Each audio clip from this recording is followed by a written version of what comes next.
Now, my colleague John Mulligan will be presenting about ESG and sustainability. As I mentioned earlier, John and I have been visiting gold mining associations for many years, every May, and I hope we will continue to come. Yes, Thank please. you, John. Thank you. And it's great to be back here amongst friends in some cases. So thank you for having us again. Thank you again to the Turkish Gold Miners Association. It's been a long, relatively long and hopefully enduring partnership. So thank you. I'm here to talk about gold, ESG and sustainability. And this conference is called the Responsible Gold Mining Conference. So what I hope to do in a remarkably compressed amount of time is to try and say, what is responsible gold? Certainly, what is responsible gold from the World Gold Council's perspective? And like John, I'll try and work out how to work there's a trick to this. There we are. Raising my hand, apparently. First of all, whenever we talk about responsible gold, sustainability, we start from a perspective of data and research. We are not talking about aspirations. We are aspirational, but we're not talking about abstract ambition. We start with data, insight, and wherever possible, base this on facts. The reason why this slide is on is to show you some of that material. Whatever I say is going to be very brief. There's a lot more beneath it. So anybody who's interested in any single point or comment I make, rest assured there's a lot of data and research behind it. And we're more than happy to engage on that basis. If you have questions about how or why we have come to our conclusions, then please do feel free to engage and ask us. These are the basic foundations or principles around which we operate. We start with responsible sourcing. And of course, if you're talking about responsible sourcing, you go back to the source, responsible mining, the very subject matter of today. We then talk about the contribution to society. And when trying to talk about why gold matters to investors and consumers, we have to also start to talk about the wider impacts, the wider contributions of the value chain. And in gold's case, they're very substantial, but are often underappreciated. So what can we say about those value contributions? Then we talk about climate change, and I'll be talking about that more later, so I won't dwell upon it. And finally, we have started to address the big challenge to the reputational risk of gold globally. And it may not be such a pressing issue in Turkey, but it certainly is a very pressing issue in many places around the world where gold is mined, and that is the artisanal and small-scale informal gold mining sector. So I'll say a few words on each of those, as I say, very compressed.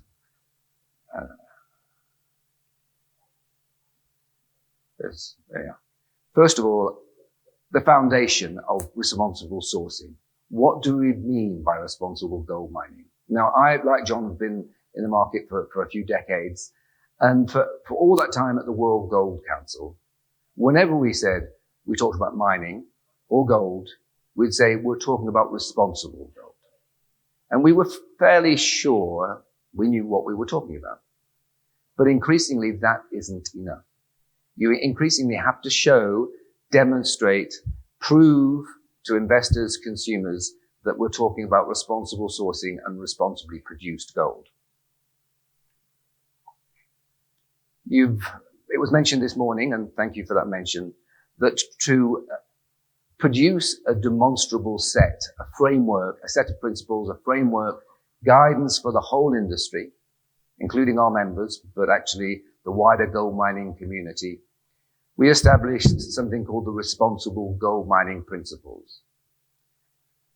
They are a set, They are a set of 10 overarching principles, but underneath them, there are the detailed, granular principles, 51 of them, covering the whole ESG spectrum: environmental, social, and governance issues. We start with governance because we think you need to build out from solid, ethical, sustainable governance, and then to these principles. Now, there's a lot of small print on screen. Many of you at the back can't read it, I'm sure. But it means that we have, through lengthy consultation, engagement with many stakeholders, not only the miners, but governments, communities, policymakers, we arrived at this set of principles to say these are the factors, the risks, the impacts that gold miners need to be aware of. And wherever possible, I'll see if this works again, wherever possible, they need to be measured. They need to be measured and they need to be independently assured. And that was arrived at through consultation. There's a lot underneath the bonnet there. I am just touching upon it to let you know that that is now mandatory for the World Gold Council members, but we're actively encouraging all gold miners and investors in gold mining to consider the responsible gold mining principles. Once you are confident and comfortable that the industry has moved to produce its gold sustainably and responsibly, once you've established good practice, then there's a further conversation to be had around what are its wider impacts. And this is, I think, comes to this issue of trust. The ICMM, sorry, it's randomly changing. The ICMM recently published a research. The ICMM is the International Council of Mining and Metals, covering all mining, regularly publishes research on the reputation of the industry. Mining, all mining, not just gold mining, but mining is at the bottom of that list, below oil and gas. It is the lowest, the reputation with the sector with the lowest reputation in terms of societal trust. We need to change that. And it's been mentioned this morning that the responsible mining industry should be confident in asserting the value it creates. But we need to also be better at communicating and measuring that impact. So one of the things we've been doing for over a decade now, but we're doing it now on a regular basis because we have the privilege of being able to say to our members, the gold miners, show us the money, tell us where the money goes. That allows us to then say, this is the value of, the value that gold mining operation makes in country, in locations. These are the numbers in terms of employment, in terms of local employment, the value of local salaries, the contributions to taxes, to government, indirect and direct taxes. We can start to talk about solid numbers and we can start to talk about value in a meaningful way to avoid the societal view that the extractive industry and mining extracts value, does not return it to its stakeholders. I think that's very significant. And we're doing it regularly now so we can point to clear, firm numbers. And we encourage the wider industry to do similar things. Once you've started to talk about your direct impacts, the direct value you create, then the question is, what are your wider impacts? And so we also say to our members and to the wider gold mining community, can you measure your impacts in terms of what the world is defining in terms of sustainability and sustainable development impacts, the United Nations Sustainable Development Goals? We were very pleased when we asked our members whether they were mindful of the SDGs, as they're known, that they were actually already starting to measure their impacts against them. And again, this is something that we're very keen to encourage. It is something in the institutional investment space, particularly in Europe, is now increasingly being used by investors to judge the assets and companies in which they're investing.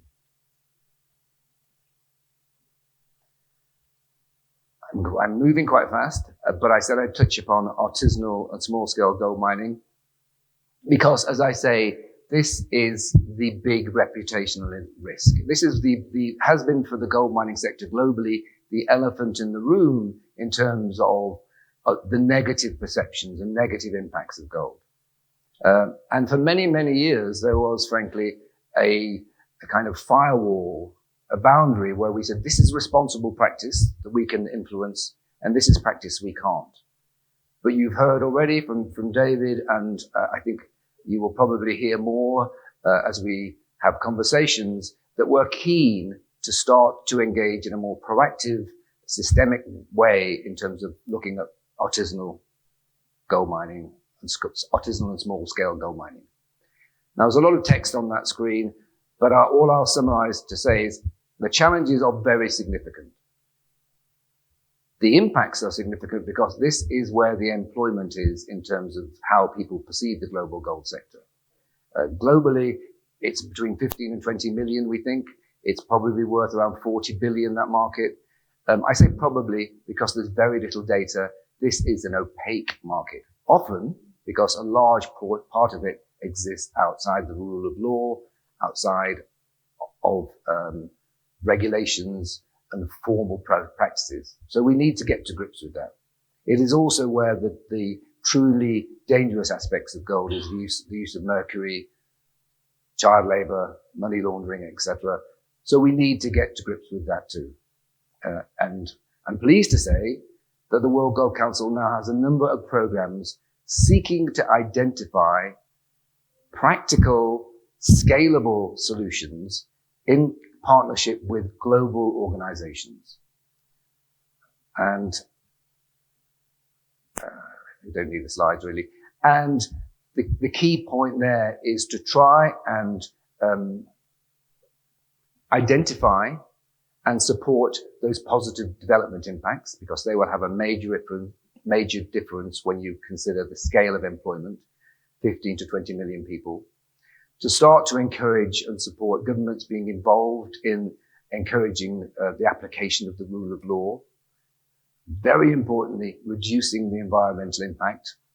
Really important that we start to move away from mercury.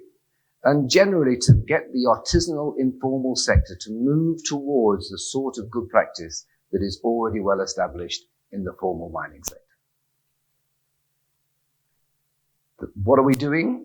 We have a number of programs, and I won't go into too much detail. One of them is, again, based on that privileged position of being able to talk to the large-scale gold miners and say, what are you guys doing? What can you do in terms of cooperation and interaction? There's also a benefit to both sides if they start to engage in dialogue to reduce risk and optimize the use of land in terms of how LSM and ASM, the formal and informal sector, how they interact. And so we are actively seeking, and we have one or two pilots lined up, actively seeking examples on the ground and what lessons we can learn. And this publication you see on screen is a very extensive summary of what has been attempted previously and what lessons we can learn. Because we've tried many times to intervene in some way, but we've realized that we need to do it far more, in a far more structural fashion, and we need to really find how to bring governments to the table. The other aspect, and Katulish could talk about this too, is using central banks, the power of central banks, to possibly encourage good practice where there are central bank gold buying programs from artisanal miners. They can be a useful facilitator of good practice, and we're actively engaged in talking and supporting several central banks seeking to do so. And I think there's a lot of interest, it's fair to say, in how this might be expanded. Again, what lessons we might learn. More of that later. So that's just a teaser. I won't talk about climate change here. Happy to talk about it at any time because it's what I spend a lot of my life looking at.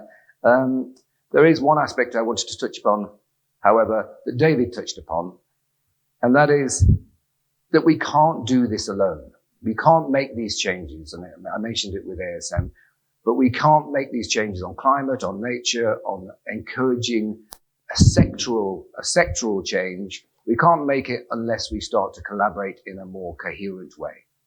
And I mentioned I'm long in the tooth in the industry, been around a while. For many, many years, there have been lots of people with good intention and good practice.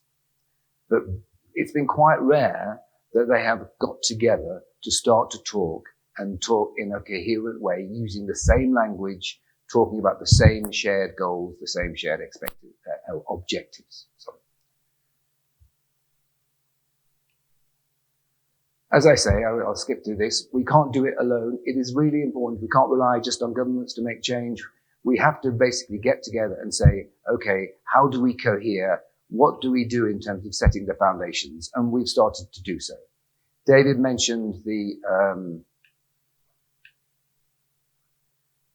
big change in October, where we got together with a range of industry participants to sign a document to say these are our shared objectives.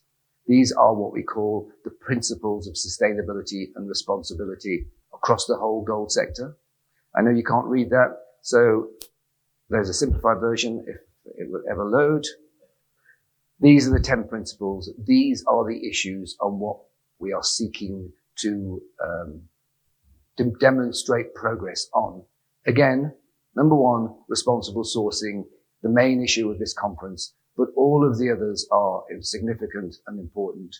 And we're now engaged in those conversations. We're now building that